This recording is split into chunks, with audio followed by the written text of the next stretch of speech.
గుంటూరు జిల్లా జల్లారెడ్డిగూడెం మండలం గురువాయిగూడెం గ్రామం నందు తెల్లమద్ది చెట్టు కింద స్వయంభువైన వెలిసిన శ్రీమతి ఆంజనేయ స్వామివారి ఆలయంలో తెల్లవారుజామున ఆలయ అర్చకులు స్వామివారికి ప్రభాత సేవ నిత్యార్చన పూజలు నిర్వహించారు. అనంతరం స్వామివారి ప్రత్యేక అలంకరణలో భక్తులకి దర్శనమిచ్చారు. భక్తులు స్వామివారికి ప్రీతికరమైన తమలపాకులతో అష్టోత్తర పూజలు నిర్వహించారు. మధ్యాహ్నం వరకు దేవస్థానానికి వివిధ సేవల రూపేణ 1,25,415 రూపాయలు సమకూరినట్లు తెలిపారు. శ్రీ స్వామివారి దర్శనానికి విచ్చేసిన భక్తులు ఎటువంటి అసౌకర్యానికి గురి కాకుండా పర్యవేక్షకులు జబాది కృష్ణ, పురుగంటి రంగారావు పర్యవేక్షణలో తగిన ఏర్పాట్లు గావించినట్లు ఆలయ కార్యనిర్వహణాధికారి ఆకుల కొండలరావు తెలిపారు.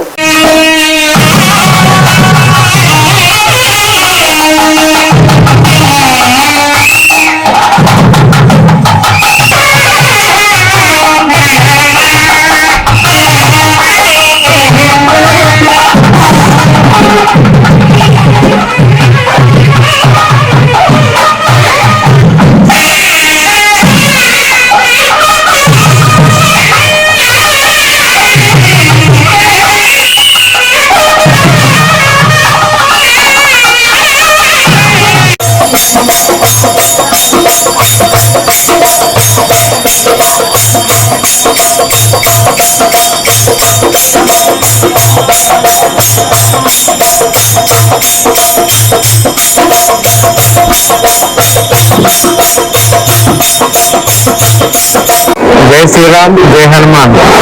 ఏలూరు జిల్లా జంగారెడ్డిగూడెం మండలం గురువాయిగూడెం గ్రామంలో స్వయంభూమూర్తిగా కొలువైన శ్రీ మధ్యాంజనేయ స్వామివారి దేవాలయంలో ఈ రోజున శ్రీ స్వామివారి ప్రీతికరమైన రోజు మంగళవారం దేవారం కావడం వల్ల ఉదయం 4 గంటల నుండి మా దేవస్థానం అర్చక స్వాములు స్థానాచార్యుల వారు సమిష్టిగా శ్రీ స్వామివారికి వివిధ కైంకర్యాలు చేసి ఉదయం 6 గంటల నుండి భక్తులకు దర్శనం ఏర్పాటు చేశారు.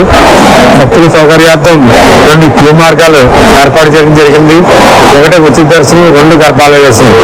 భక్తులు ఏది సౌకర్యవంతంగా ఉంటే ఆ క్యూ మార్గం ద్వారా వెళ్లి శ్రీ స్వామివారిని దర్శించి మండపంలో ప్రసాదం, తదనంతరం ఉదయం 11:30 దగ్గర నుండి అన్నప్రసాద సభనందు అన్నప్రసాదం కూడా స్వీకరించి వెళుతున్నారు.